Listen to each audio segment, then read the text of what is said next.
En voor mij een hele interessante vraag. Ehm, ME wordt sinds jaar en dag al met pathogenen in verband gebracht.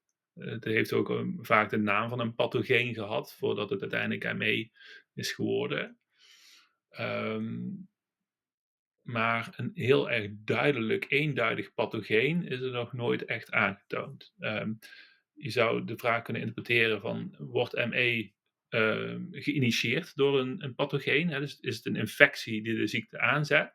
Of zijn er bijvoorbeeld oude pathogenen die wij bij ons dragen, zoals latente ziekten, die steeds geheractiveerd worden bij ME?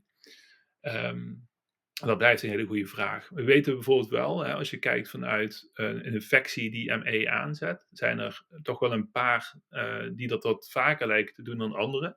Ja, infecties zoals Q-koorts, EBV, Lyme, COVID recent. En dat zijn ook precies die infecties die ik als SPICE, zeg maar, met ME wil gaan vergelijken in mijn onderzoek.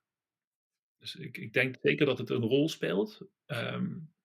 Maar of het één specifiek pathogeen is of dat het er meerdere kunnen zijn, dat weet ik.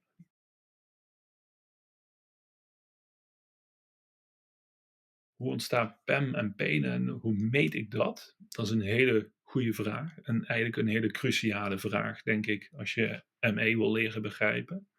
Dat PEM toch wel een van misschien wel het meest specifieke symptoom is dat we bij ME hebben en het meest onderscheidend is. Hoe het precies ontstaat, is nog niet helemaal 100% duidelijk. Er zijn onlangs hele goede bevindingen gedaan in de spieren van bijvoorbeeld post-COVID-patiënten, die ons best wel eens een stuk verder kunnen helpen en die ik ook heel graag verder onderzocht zou willen zien. Ehm, ik heb eerder al een klein beetje gemeld dat ik mijn verklaring toch met name probeer te zoeken vanuit een centrale ontsteking en een centrale gevoeligheid van het afweersysteem, waarmee PEM eventueel verklaard zou kunnen worden. Als je wil weten hoe je het meet, dat is een hele moeilijke. Als je heel objectief zou willen kijken, dan zou je het eigenlijk mensen aan moeten doen. Dus je zou ze bijvoorbeeld moeten laten inspannen en vervolgens gaan kijken wat er gebeurt. Maar dan kun je mensen eigenlijk kun je dat niet aandoen. Zeker niet als je eh, alleen een diagnose wil stellen. Dus daarvoor hebben we gestandaardiseerde vragenlijsten, zoals de DSQ-PEM bijvoorbeeld, die daar mijns inziens veel beter geschikt voor zijn.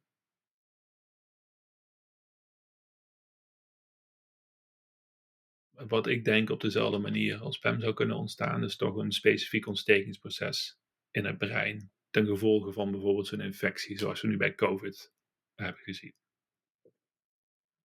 De exacte ontstaanswijze is nog steeds niet duidelijk. Ook eh, buiten het gebied van ME.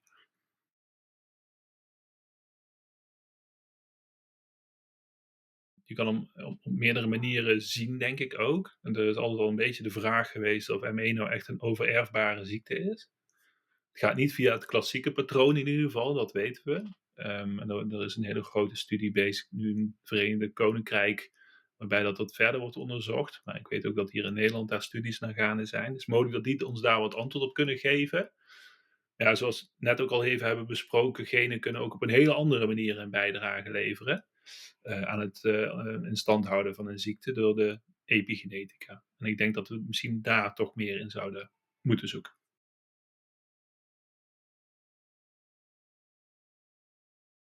Daar ben ik ehm, heel erg in geïnteresseerd, want ik denk het wel. Ehm, het is nog niet zo ver als dat ik zou willen, maar het begint steeds meer aandacht te krijgen, merk ik. Als je kijkt vanuit bijvoorbeeld PIES, en mensen krijgen een infectie en herstellen niet, krijgen ME daarna. Ehm, We weten dat infecties afweercellen kunnen veranderen op een epigenetisch niveau. En wat dat betekent eigenlijk is dat het DNA van die afweercellen, nadat ze die infectie hebben gehad, het DNA is hetzelfde, maar de bereikbaarheid van het DNA verandert. Dus waar genen open stonden, gaan ze dicht. En waar ze dicht waren, gaan ze open. En dat kan betekenen dat afweercellen zich compleet anders gaan gedragen na zo'n infectie. En dat hebben we bij Q-koorts ook wel in zekere mate kunnen laten zien. En dat zou nog wel eens heel erg goed kunnen verklaren waarom mensen met ME ontstekingsverschijnselen blijven vertonen, omdat die afweercellen zich anders zijn gaan gedragen. En het wordt helemaal interessant als je kijkt naar de afweercellen van een brein, omdat die afweercellen een veel langere levensspan hebben dan de afweercellen in het bloed. En die kunnen dus veel langer zo'n ontstekingsproces gaande houden in het brein, theoretisch gezien. En ja, epigenetische veranderingen spelen mijns inziens daarin nog best wel een belangrijke rol.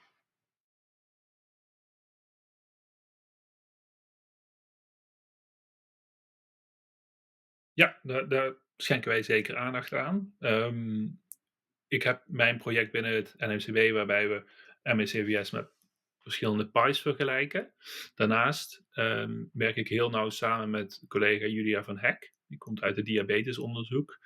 En die gaat ook ME/CVS pies onderzoeken.